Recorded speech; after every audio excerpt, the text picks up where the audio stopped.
Hello students, I Anshu Shehrawat welcome you all to your education platform English Winglish. Students, today I am going to explain you poem from your syllabus, that is childhood. Students, firstly I'll tell you the introduction of this poem and then we will proceed further to understand the poem. So let's move to the introduction. Childhood is written by Marcus Nathan. In this poem, the poet thinks over his lost childhood. He wonders about the moment where he lost the innocence and realized that the world is not what he seemed it to be. He recalls when his thoughts changed and he realized the hypocrisy of the people around him.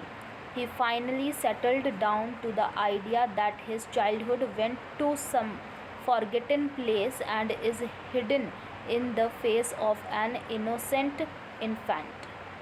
तो students basically ये poem एक question के around revolve करती है. वो question जो poet है वो अपने अंदर अपने आप से पूछना चाहता है कि कब मेरा चाइल्डहुड मुझसे छिन गया, कब और कैसे और कहाँ जो मेरा चाइल्डहुड है मुझसे दूर हो गया. वो जो इनोसेंसी, जिस टाइम पे बच्चे में बहुत ज़्यादा इनोसेंसी होती है, जो लोग उसे बता देते हैं वो बच्चा उसे मान लेता है, वो चाइल्डहुड, वो इनोसेंट चाइल्डहुड वो कहाँ गया, वो कहाँ चला गया, वो कैसे चला गया. और लास्ट में जो पोएट है वो एक कंक्लूजन में आते हैं कि जो चाइल्डहुड है उनका वो एक ऐसी फॉरगॉटन प्लेस में चला गया है और वहाँ जाकर वो एक ऐसे हिडन इनोसेंट इन्फेंट में जाके वो छिप गया है. ओके स्टूडेंट्स, वो ऐसी जगह चला गया है जहाँ से वो कभी वापस नहीं आ सकता. उसे उस पोएट के चाइल्डहुड को नहीं पता यहाँ से कैसे निकलना है और वो वहाँ जाके छिप गया है. ऐसी प्लेस में वो पोएट का जो चाइल्डहुड है, उनका जो बचपन है, इनोसेंसी है, वो चली गई है. और अब पोएट को लोगों की हिपोक्रेसी के बारे में रियलाइज़ हो गया है, रियलिटी ऑफ वर्ल्ड के बारे में उन्हें पता चल गया है कि रियली में जो वर्ल्ड है वो वैसा नहीं है जैसा वो चाइल्डहुड में सोचते थे. ओके, वर्ल्ड जो है वो दो प्लेसेस में डिवाइडेड नहीं है. जो लोग बोलते हैं ना कि अगर आप अच्छे कर्म करोगे तो आप हेवन में जाओगे and if you do bad sins then you will go to hell, लेकिन ऐसा कुछ नहीं है. These two are just imaginary places. लेकिन चाइल्डहुड में हमें जब भी कोई बता देता है ऐसी कोई बात तो हम लोग उसे सच मान लेते हैं and then we will think that no, we will do only and only good work so that we will go to heaven. No, these are the just and just imaginary places, that doesn't takes place in the reality. तो उस reality का poet को पता चल गया और अब वो सोच रहे हैं कि फिर मेरा वो चाइल्डहुड कहाँ चला गया, वो इनोसेंसी कहाँ चली गई, वो ऐसी जगह, ऐसी फॉरगॉटन प्लेस में जाकर के हिडन छिप गई है जहाँ से वो कभी वापस नहीं आ सकती. Okay students, now let's proceed for the poem. So stanza number 1. When did my childhood go? Was it the day I ceased to be 11? Was it the time I realized that hell and heaven could not be found in geography and therefore could not be? Was that day?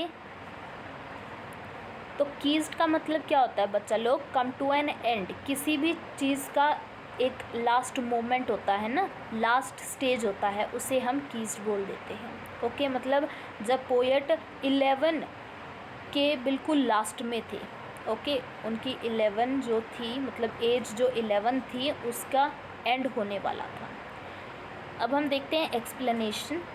In the above lines the poet wonders about when his childhood came to an end. उनका childhood end पर कब आया. He asked himself, was it the day he was no longer 11 years old? क्या वो दिन था जब जो पोएट थे वो 11 साल के बिल्कुल ख़त्म पे एकदम एंड पर थे. Okay, was it that day when he realized that hell and heaven existed and yet cannot be found in geography. क्या वो दिन था जब पोएट को इस रियलिटी का पता चला कि हेल और हेवन जैसी कोई जगह नहीं होती, आप उसे किसी भी मैप में, किसी ज्योग्राफी की बुक में फाइंड आउट नहीं कर सकते. It is just and just imaginary. He realized they are imaginary places that actually do not exist in this world. Okay student, तो पोएट अपने आप से ही क्वेश्चन पूछ रहे हैं और अपने आप से ही आंसर फाइंड आउट करने की बहुत ज़्यादा कोशिश कर रहे हैं. ओके स्टूडेंट्स, वो बोल रहे हैं कि कब जो मेरा चाइल्डहुड है वो मुझसे छिन गया, वो इनोसेंसी जो एक बच्चे में होती है उस पीरियड में वो मुझसे छिन गई. क्या मैं जब 11th जो मेरा 11 ईयर ओल्ड का मैं था, उसके एंड पे जब मैं 12 का हो गया और नो मोर मैं 11 का रहा, क्या उस टाइम मुझसे वो छिन गई थी? या जब मुझे रियलिटी ऑफ द वर्ल्ड का पता चला, मुझे हेल और हेवन जैसी कोई जगह नहीं होती, आप उसे कहीं पे फाइंड आउट नहीं कर सकते, it is just an imaginary place, इस चीज़ का पता चला, क्या तब मेरा जो चाइल्डहुड है वो मुझसे छिन गया? Okay students, now let's proceed for the second stanza. When did my childhood go? Was it the time I realized that adults were not all they seemed to be? They talked of love and preached of love, but did not act so lovingly. Was that the day? Preached क्या होता है बच्चा लोग? Talked और spoken. ठीक है, किसी के बारे में बात करना.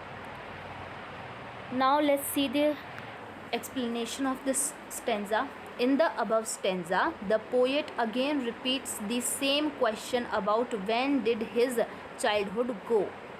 He wonders about the day when he started seeing the world with a new perception that adults are hypocrites and are not how they seemed to be. The adults who talked of love and preached of love and yet never behaved so lovingly. They are double-faced in reality. Was that the day when his childhood go? अब यहाँ पे भी इस stanza में भी जो poet है वो सेम ही क्वेश्चन पूछ रहा है कि कब मुझसे मेरा चाइल्डहुड छिन गया. क्या तब मुझसे मेरा चाइल्डहुड छिन गया जब मैंने वर्ल्ड को एक अलग परसेप्शन से देखा. मैंने वर्ल्ड में देखा कि जो अडल्ट्स होते हैं, अडल्ट जो बच्चे होते हैं वो बार बार लव के बारे में बातें करते हैं, ठीक है, प्यार की बातें करते हैं, एक दूसरे से प्यार के तरीके से रहना चाहिए, एक दूसरे से अच्छे से व्यवहार करना चाहिए, ऐसी बातें करते हैं. लेकिन वो खुद बल्कि ऐसे नहीं होते, उनमें जेलसी होती है, सेल्फिशनेस होती है.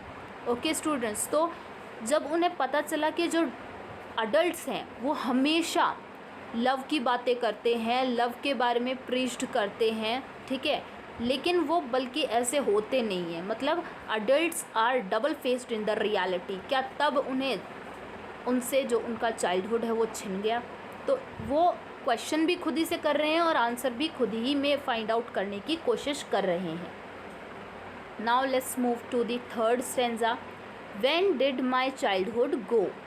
Was it when I found my mind was really mine, to use whichever way I use, the producing thoughts that were not those of other people, but my own and mine alone? Was that the day? Now have a look at the explanation. In the third stanza, the poet deliberates on the same question about when he lost his childhood. He asked himself about possibilities. He wonders about the day he realized that his mind was his own and could use it the way he wants. When he realized that he could produce his own thoughts which were not bound by anyone. When he sensed his own individuality and a separate personality, was that the day he lost his childhood? तो again इस टेंजा में भी जो poet है वो same question ask करते हैं और वो पॉसिबिलिटीज़ देखते हैं कि कब मेरा जो चाइल्डहुड है वो मुझसे छिन गया था। क्या तब वो मेरा चाइल्डहुड मुझसे छिन गया था जब मैंने अपने अंदर ये पाया कि जो मेरा माइंड है वो मेरा खुद का है, जो थॉट्स उसमें प्रोड्यूस होंगे वो मेरे खुद के होंगे, किसी के द्वारा बाउंड किए हुए नहीं थॉट्स होंगे वो। ओके, और माइंड जो है वो मेरा खुद का है, जो थॉट्स उसमें प्रोड्यूस होंगे वो मेरे खुद के होंगे, और जिस भी वे में मैं अपने माइंड को ले जाना चाहूँ मैं उस वे में ले जा सकता हूँ, क्योंकि माइंड मेरा खुद का है। ओके स्टूडेंट्स, जब उनको इस इंडिविजुअलिटी, इस सेपरेट पर्सनालिटी के बारे में सेंस हुआ क्या, तब उनका चाइल्डहुड उनसे लॉस्ट हो गया। Now let's move to the fourth stanza. Where did my childhood go? It went to some forgotten place that is hidden in an infant's face. That is all I know. तो अब last में जो poet है वो एक conclusion पर पहुंचते हैं। इन्फेंट का मतलब क्या होता है? New born baby. Okay, new born baby होता है बच्चा लोग। Now let's have a look at the explanation, then I will explain you.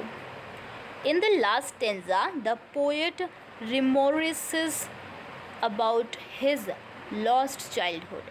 He concludes that his childhood had gone to some forgotten place which will never come back. He cherished his innocence which vanished now and could be only seen in a baby's face. He only has sweet memories of his childhood which would soon fade away. He also conveyed a message that the innocence of childhood stays till the time one is an infant, and that is all he knows. अब last में जो poet है वो एक conclusion पर पहुंचते हैं, ठीक है। वो ये बोलते हैं मेरा चाइल्डहुड गया कहाँ? अच्छा चलो छिन तो गया, लेकिन वो गया कहाँ? वो एक ऐसी फॉरगॉटन प्लेस में जाके चला गया है जहाँ से वो कभी वापस नहीं आ सकता। बस जो मेमोरीज़ हैं वो अभी बस मेरे माइंड में है, जो इनोसेंट मेमोरीज़ हैं वो मेरे माइंड में है, और जो कि थोड़े दिनों बाद वो भी वैनिश्ड हो जाएंगी। ओके, और जो एक बेबी का जो फेस होता है बस उसमें वो इनोसेंसी दिखाई देती है। बस उसी टाइम जब वो बेबी का फेस होता है, बेबी, हम चाइल्डहुड में बहुत ज़्यादा इनोसेंट होते हैं। ओके, तो जब एक न्यू बॉर्न बेबी होता है वो भी इनोसेंट होता है। क्यों? क्योंकि उसका भी उस टाइम चाइल्डहुड फेज़ ही चल रहा होता है, ठीक है। तो अब जो इनोसेंसी है, जो चाइल्डहुड है वो मुझसे छिन गया है, लेकिन जो उसकी मेमोरीज़ हैं वो मेरे माइंड में अभी भी हैं, जो कि थोड़े दिनों बाद वो भी वैनिश्ड हो जाएंगी। लेकिन अब जो इनोसेंसी दिखेगी वो एक न्यू बॉर्न बेबी के फेस पर दिखेगी। Okay, he only has sweet memories of his childhood. उसके बाद जो अभी उससे चाइल्डहुड छिन गया है बस उसके पास रह गई हैं, तो वो क्या रह गई हैं? चाइल्डहुड की मेमोरीज़ रह गई हैं, जो कि सून वो भी फेड ऑफ हो जाएंगी। ओके, और लास्ट में उन्होंने एक मैसेज कन्वे किया है। वो मैसेज क्या है स्टूडेंट्स, इसको ध्यान से सुनिएगा।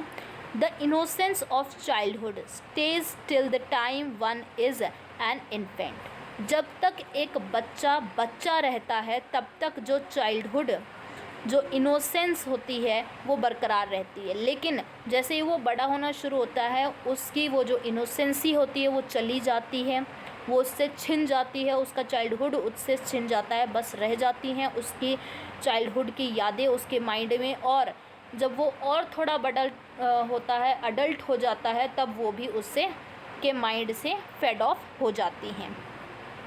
Okay students, so it is just a natural and gradual process. Okay, I hope आपको ये पोएम समझ में आई होगी।